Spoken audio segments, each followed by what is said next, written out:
not for the coming of IPOB, of Radio Biafra, all of you would have lived and died in the ignorance that Ojukwu caused a war. That's what they were writing. Britain helped them to write it. Ojukwu was a rebel, a secessionist, because we had no media. That is why they're paying Facebook billions upon billions of US dollars to stop this truth from coming out. Did Ojukwu cause any war? Gowon is alive, go and ask him. Did Ojukwu cause any war? Ojukwu went and negotiated restructuring with you in Aburi. You came back, Britain told you not to agree because Britain realized that all the component units of Britain knows that if you go back to regionalism, you have economic growth. The country will do very well. But Britain doesn't want it. That was why they even instigated the Nzogbu, so-called Nzogbu, saying they will bring Awolowo to become the head of state. They knew what was going to happen. They wanted to truncate the economic miracle of Dr. Michael Opara. What I'm telling you are fast. Go and investigate for yourself.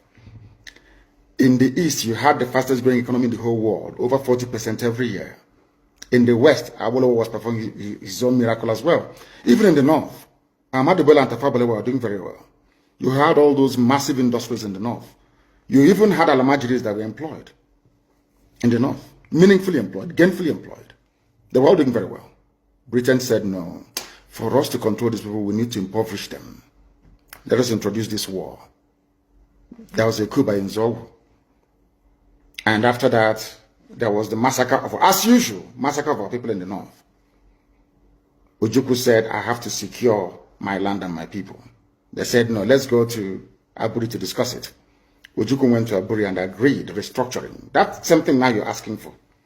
To tell you how foolish Nigerians are. They're very foolish. That same nonsense you're asking for now was discussed many years ago. Ojukwu sat down in Aburi with Gowon and decided that regionalism was the best way forward, restructuring, going back to who you were, 1963 Constitution, 1960-1963 Constitution. Be on your own and pay tax to the central government, as they have in America, as they have even in Britain. Britain, you have Scotland that is almost independent, Wales, the same thing, everybody is free, but Britain doesn't want the same thing they're enjoying to happen in Nigeria. Why? Ask yourself that question. Anybody telling you about one Nigeria is your enemy. I'll prove it to you now.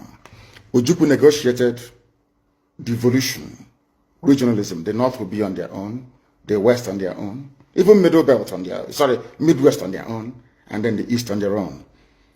It's the same one Nigeria. On their way to the airport, before they boarded the aircraft, a call came from Lagos, from the British High Commissioner in Lagos, to Gowon, telling Gowon not to agree, after having signed the agreement. That same Gowon you're looking at today, God kept me alive so that he can witness the destruction he will bring upon that very zoo called Nigeria. Gowon said no. Do you know all the journalists in Nigeria, none of them have ever gone to Gowon to ask him, why did he say no to Aburi? Aburi was restructuring. None of those agitating for restructuring right now has ever gone to Gowon or gone to Nigeria to say, but Ojukwu negotiated restructuring. What happened? They came back and they said no.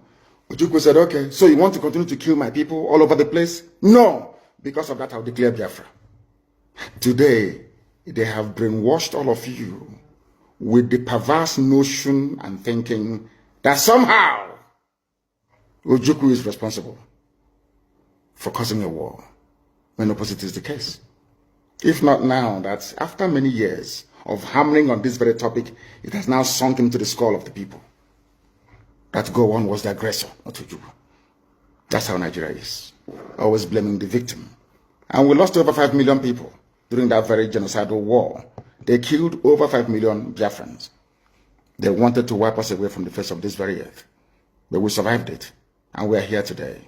Those they gave birth to, they have come.